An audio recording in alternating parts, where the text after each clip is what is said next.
কি বন্ধুরা চিনতে পারছেন? জি হ্যাঁ, এটি দুনিয়া কাঁপানো সেই ছবি যেটি তোলার পরে ফটোগ্রাফার নিজেই আত্মহত্যা করেছিলেন। ১৯৯৩ সালের মার্চ মাসে দক্ষিণ আফ্রিকার সাংবাদিক কেভিন কার্টার এই ছবিটি তুলেছিলেন দুর্ভিক্ষ পীড়িত দক্ষিণ সুদানে। ছবিটিতে দেখা যাচ্ছে একটি শকুন কঙ্কালসার একটি শিশুর পেছনে চুপ বড় করে বসে আছে, যেন শিশুটি মারা গেলে সে তার মাংস খেতে পারে।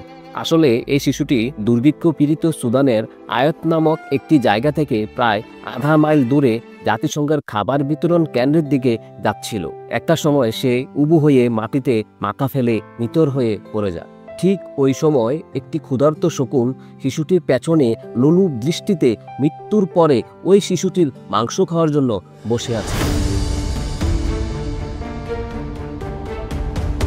ছবিটি নিউ ইয়র্ক টাইমস পত্রিকায় ১৯৯৩ সালের ২৬শে মার্চ প্রথম প্রকাশিত হয়, আর ১৯৯৪ সালেই এই ছবি পুলিৎজার পুরস্কার জিতেছিল।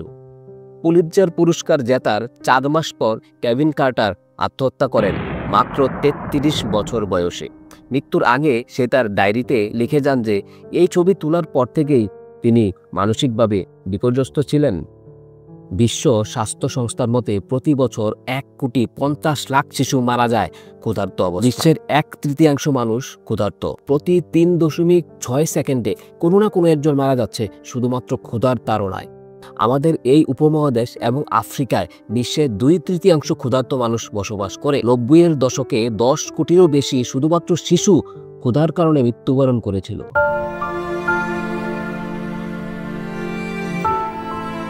জাতিসংঘের খাদ্য ও কৃষি সংস্থার জরিপ মোতাবেক বিশ্বে প্রতি বছর উৎপাদিত ১.৩ বিলিয়ন টন খাবার শুধুমাত্র অপচয় বা নষ্ট করে ফেলে দেয়া হয়।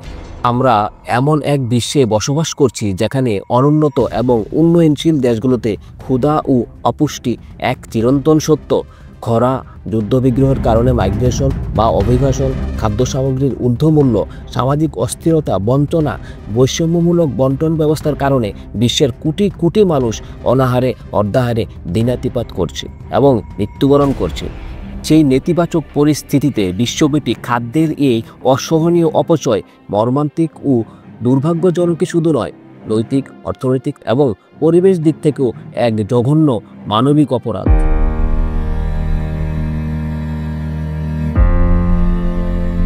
এই ছবিটির বিষয়ে কেভিন কার্টার তার ডায়েরিতে মৃত্যুর আগে লিখে যান যে, হে সৃষ্টিকর্তা, আমি প্রতিশ্রুতি দিচ্ছি যে আমি কখনোই আমার খাবার নষ্ট করব না, তা যতই খারাপ স্বাদের হোক না কেন এবং আমি যতই ক্ষুধার্ত হই না কেন। আমি প্রার্থনা করি যে তিনি এই ছোট্ট ছেলেটিকে রক্ষা করবেন এবং পথ দেখাবেন এবং তাকে তার দুঃখ থেকে মুক্তি দেবেন। আমি আরও প্রার্থনা করি আমরা আমাদের চারপাশের পৃথিবীর প্রতি আরও সংবেদনশীল হব এবং আমাদের ভেতরের স্বার্থপরতা ও সংকীর্ণতা দ্বারা অন্ধ হয়ে যাব না।